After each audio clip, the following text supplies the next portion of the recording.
دانت کے درد کے لیے کچھ بتلائیں. دانت میں بہت زیادہ درد ہو جاتا ہے، جب بھی درد ہوتا ہے تو اس کے بعد داڑھ میں، تو اس کے بعد اوپر گلٹی بھی بن جاتی ہے.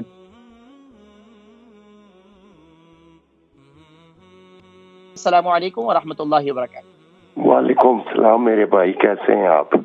جی الحمدللہ. نام عمر، وزن شہر.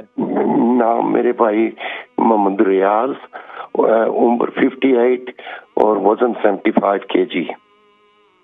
جی فرمائیے، سوال کیا ہے ریاض صاحب؟ جی بھائی جان، دانت کے درد کے لیے کچھ بتائیں کہ اکثر دانت کو درد ہوتا ہے اور وہاں گلٹی بن جاتی ہے اور اس سے جو ہے نا کافی درد ہوتا ہے.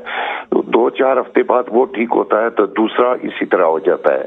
یہ ریگولر میرے ساتھ ہو رہا ہے. پلیز اس کے لیے کچھ بتا دے مہربانی. اچھا، دانت میں درد ہے یا داڑھ میں درد ہے؟ دانت میں، کبھی داڑھ میں ہو جاتا ہے، کبھی دانت میں، اور ساتھ اوپر جو ہے نا گلٹی سی بن جاتی ہے اور اس سے درد ہوتا ہے بہت زیادہ.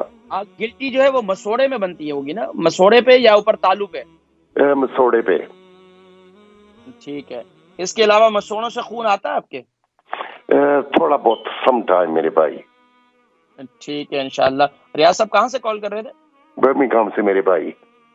انشاءاللہ اللہ کریم آپ کو شفا عطا فرمائیں گے انشاءاللہ. پروگرام دیکھیں میں ذکر کرتا ہوں. محمد ریاض صاحب ہیں، ان کی عمر 58 ہے، 75 کے جن کا وزن ہے. دانت کے درد کے لیے کچھ بتلائیں. دانت میں بہت زیادہ درد ہو جاتا ہے، جب بھی درد ہوتا ہے تو اس کے بعد داڑھ میں، تو اس کے بعد اوپر گلٹی بھی بن جاتی ہے، تو اس کے لیے کچھ بتلائیں. دیکھیں، داڑھ میں یا دانت میں درد ہو تو ایک تو پیارے کریم آقا علیہ الصلوۃ والسلام کی یہ تعلیم کردہ یہ دعا آپ یہ ضرور پڑھیں: اعوذ بکلمات اللہ التامات من شر ما اجد واحاذر. اول آخر درود شریف کے ساتھ 11 مرتبہ پڑھ کر اس پر دم کریں. اللہ کے حکم سے انشاءاللہ جسم میں کہیں بھی درد ہے، دانت میں درد ہے، داڑھ میں درد ہے، جسم میں کہیں بھی درد ہے، تو اللہ کے حکم سے انشاءاللہ شفا ہوگی. اس کے علاوہ دانتوں کے لیے آپ بزرگان دین نے لکھا ہے کہ کوئی شخص جو یہ چاہتا ہے کہ اس کے یعنی اس کو ENT کی پرابلم نہ ہو، فرمایا کہ وتر کے اندر اس طرح ترتیب رکھ لیں، یعنی کہ پہلے سورہ نصر پڑھ لے، پھر سورہ لہب پڑھ لے اور سورہ اخلاص پڑھ لے. پہلی رکعت میں سورہ نصر، دوسری میں سورہ لہب اور تیسری میں سورہ اخلاص پڑھے. پابندی کے ساتھ اگر یہ عمل کرے گا تو اس کو ENT کی کبھی پرابلم نہیں، آنکھ ناک کا گلا اس کے کبھی پرابلم نہیں ہوگی انشاءاللہ. اچھا یہ کام کریں. دوسرا کام یہ کریں کہ آپ کے دانتوں میں ایسی کیفیت ہوتی ہے تو پریشان نہ ہو، انشاءاللہ ٹھیک ہو جائیں گے. آپ کیا کریں کہ کلونجی، 1 کپ کلونجی کا یعنی 1 کپ پانی لے لیں، اس کے اندر 1 چمچ کلونجی کی ڈال دیں، 1 ٹی اسپون اس میں نمک ڈال دیں یعنی پنک سالٹ. اس کے علاوہ اس کے اندر آپ یعنی کہ 1 چمچ ہلدی ڈال دیں. اس پانی کے ساتھ کلیاں جتنی زیادہ کر سکتے ہیں وہ کریں اور رات کو سوتے وقت کر کے پھر سو جائیں.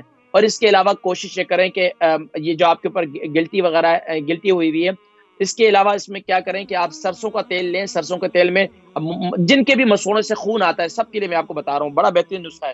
جن کے مسوڑوں سے خون آتا ہے، سرسوں کا تیل اور نمک، اس کو ہم وزن کر لیں، اچھی طرح مکس کر لیں، اس کو اپنے دانتوں پہ لگا لیں. اس کے اندر مزید بہتر بنانے کے لیے اس کے اندر آپ جو ہے وہ بھی ڈال دیں، یعنی کہ ہلدی بھی ½ ٹی اسپون ڈال دیں. اس کو دانتوں میں لگا کر تھوڑی دیر چھوڑ دیں، جو لعاب آئے گا اس کو تھوک دیں. تھوڑی دیر انشاءاللہ روزانہ پابندی سے کریں، صبح کے وقت میں، شام کے وقت میں. آپ یہ دیکھیں آپ کے دانتوں کی انشاءاللہ حفاظت ہوگی. اللہ پاک آپ کو شفائے کلی نصیب فرمائے.